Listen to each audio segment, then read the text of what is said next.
Picture the smartest person you've ever known. Were they loud in meetings, always ready with a fast answer, or were they a bit quieter, occasionally distracted, weirdly passionate about something obscure and hard to rush? There's a gap between what intelligence looks like in movies and what it actually looks like in real life, and that gap is worth exploring. Because some of the mental habits that can be associated with sharp, flexible thinking, they look nothing like what we've been taught to admire. Today we're going to talk about 5 of them. Not to say this means you're a genius, not to hand out labels, but because understanding these patterns might help you think better, or at least understand yourself and the people around you a little more honestly. Let's get into it. Habit 1. They sit with uncertainty. Without panicking. Most of us are uncomfortable not knowing the answer. It creates a kind of mental itch. We reach for the nearest explanation, the most familiar story, and we scratch it. People who tend to score highly on measures of reasoning often do something different. They pause in the uncertainty. They sit there a little longer before closing the loop. Psychologists sometimes call this tolerance of ambiguity, the ability to hold a question open without needing to resolve it immediately. And it matters more than it sounds. Why it happens. This isn't about being indifferent. It's more that people with strong analytical habits have often learned, usually through experience, that the first answer is rarely the complete one. They've been wrong enough times by rushing that they've internalized the value of waiting. How it can help or hurt. The upside is better decisions. When you don't rush to closure, you gather more information. You notice things others miss. The downside? It can look like indecisiveness. Others can misread patience for passivity. In fast-moving environments, this habit needs to be calibrated. Sometimes a good enough answer now beats a perfect answer too late. One practical tip. Next time you feel the urge to explain something quickly, in a meeting, in a conversation, in your own head, try saying, "I'm not sure yet," out loud. Not as a weakness, as a discipline. Notice what happens when you give the question more time. Habit 2. They talk to themselves. Seriously, go ahead and laugh, but stay with me. A meaningful number of people who score well on cognitive tests report a habit of inner dialogue, or sometimes actual out-loud self-talk, when working through difficult problems. Not rambling, not confusion. Structured internal narration. Some research suggests that this kind of private speech helps with task organization, error checking, and working through multi-step reasoning. It's the same thing small children do when they're learning.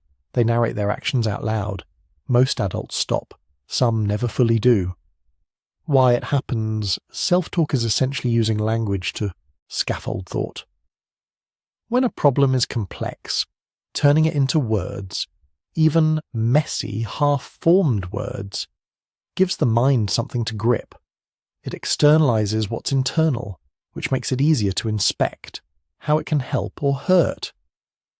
Productive self-talk is almost always useful, but there's a version that becomes rumination, circular, unresolved inner monologue that circles the same problem without forward motion.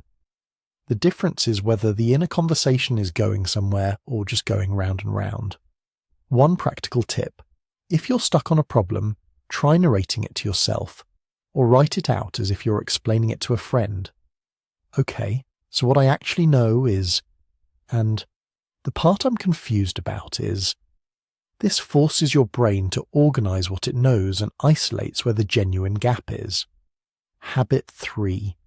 They get bored easily, and that's not laziness. Here's one that surprises people. High curiosity and high sensitivity to repetition often go together. People who are deeply engaged by new ideas, patterns, and challenges can find routine environments genuinely draining, not because they're arrogant, but because their minds need more input variation to stay engaged. This is sometimes connected to what researchers call neophilia, a pull toward novelty. And while the pop psychology version of this gets exaggerated quickly, there's something real underneath it. Why it happens. Minds that are used to synthesizing complexity can habituate faster to simple, repetitive tasks. The cognitive load is too low. It's less about the task being beneath them and more about the nervous system simply not getting enough to work with. How it can help or hurt. This habit can drive someone to seek out genuinely stimulating work, to keep learning, keep exploring, keep making unexpected connections. That's a real advantage.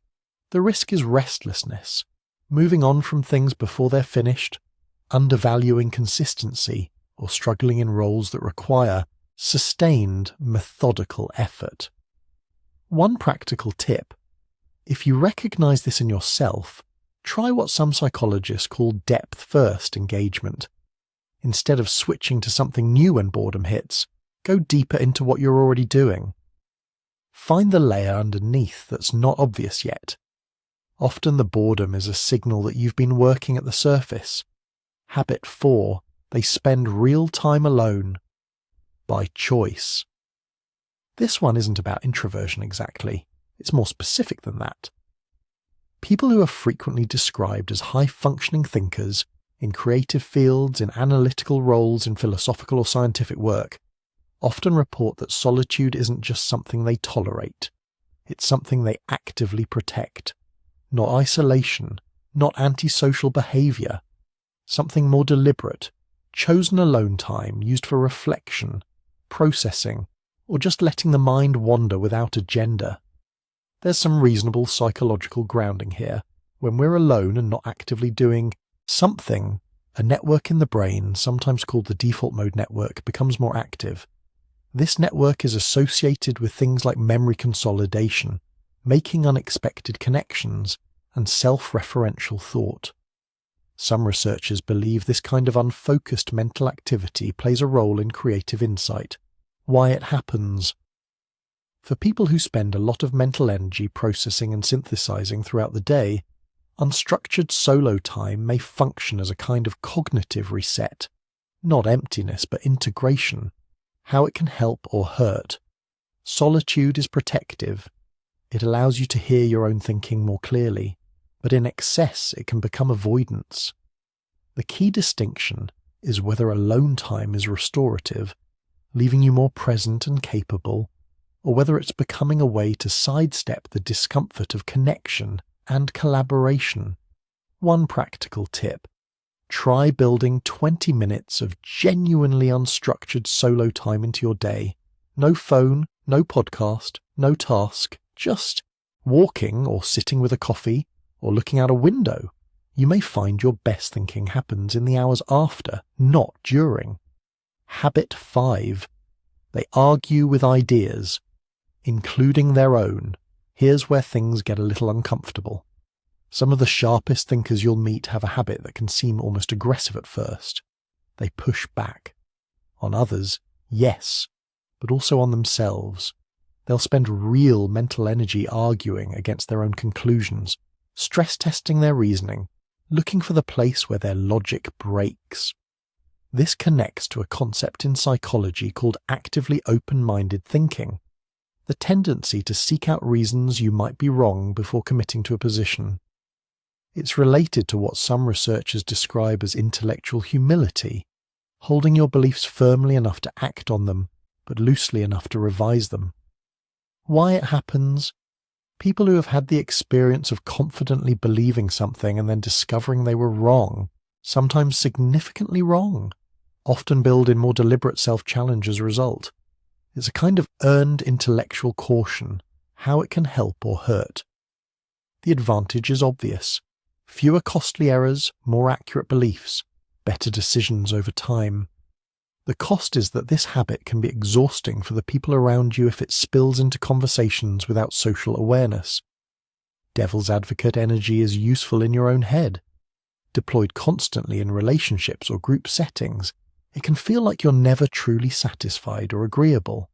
One practical tip: once a week, pick one belief you hold with confidence and spend 10 minutes actively trying to find the best argument against it.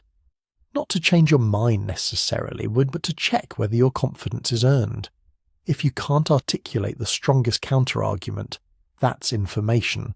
So, 5 habits. Let's be honest about what they are and what they aren't. None of this is a checklist for intelligence. You can have all 5 of these tendencies and still make poor decisions. You can have none of them and be one of the wisest people in the room.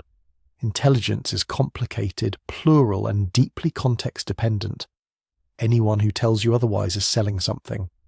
What these habits share is something more interesting. They're all forms of slowing down before closing up, sitting with uncertainty rather than rushing to certainty, talking to yourself instead of trusting the first thought that arrives, going deeper before moving on, making space to think before filling it with noise. In a world that rewards fast, confident, frictionless answers, these habits are genuinely countercultural. They're not always comfortable. They're not always popular, but they tend to produce something rarer than speed, accuracy, and over time, accuracy compounds. The question isn't whether you score on some scale. The question is whether you're creating the conditions that let your thinking get better. That's a game anyone can play. Thanks for watching. If something here shifted the way you think about your own habits, or someone else's, drop it in the comments. These conversations are better when they go in more than one direction. See you in the next one.